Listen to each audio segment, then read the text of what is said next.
A blessed day to all. Welcome to Blessed Creatures. Magandang hapon mga kasama.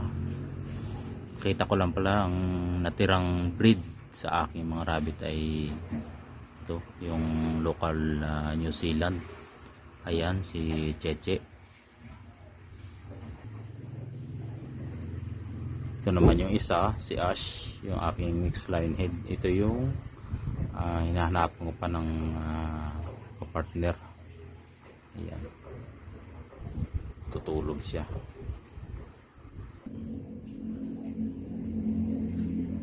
Ito naman yung pangatlo, si Pedro. Ayan, ito si Pedro, ito yung maganda yung pilik mata.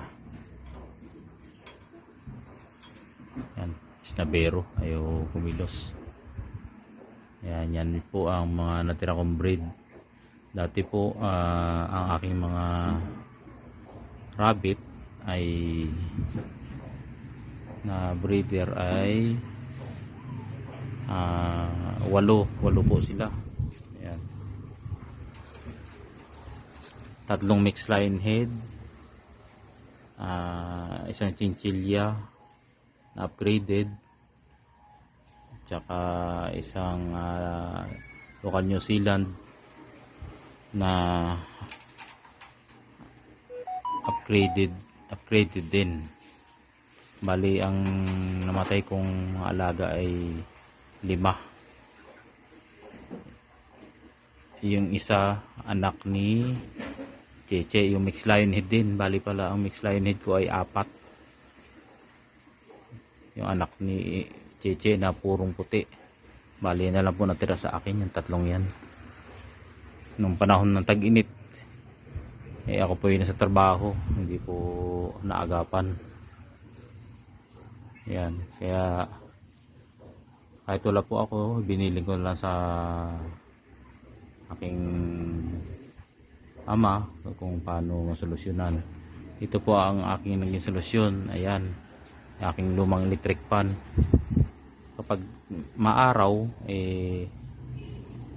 nakabukas po yan, naka-open para mahipan sila, hindi po nakadirekta, papalit-palit lang ng pwesto. Kaya po yan, tsaka ito po, yan, yung bakante po, kita nyo kung may plasticware, nilalagyan po yan ng yelo kapag sobrang init.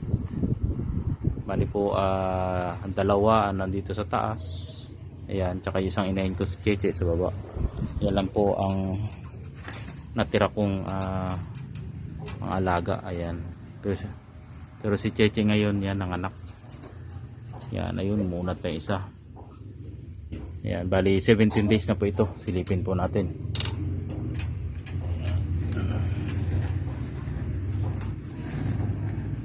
Hello.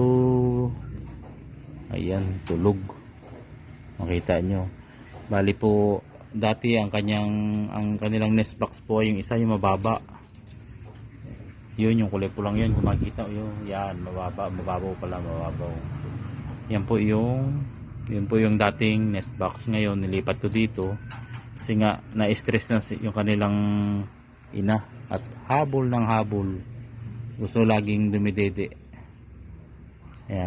Yan po, pansinin nyo po, maglagay ako ng isa. Ayan, kukuha ko ng isa para makita nyo kung ano ibig sabihin ko. Yan, mama, dede, ayan, tinakbuhan ni mama, tayo pa magpadede, babalik ka muna. Nakita nyo po ang dahilan kaya nilipat ko dito sa mataas para hindi sila makatalon, para hindi ma-stress yung kanilang mama. Yan lang po, at magandang araw po. God bless po sa lahat ng nagkukuneho. Mabuhay po tayo. Thank you for watching. Please subscribe and click notification bell for the updates and more video from our YouTube channel. God bless.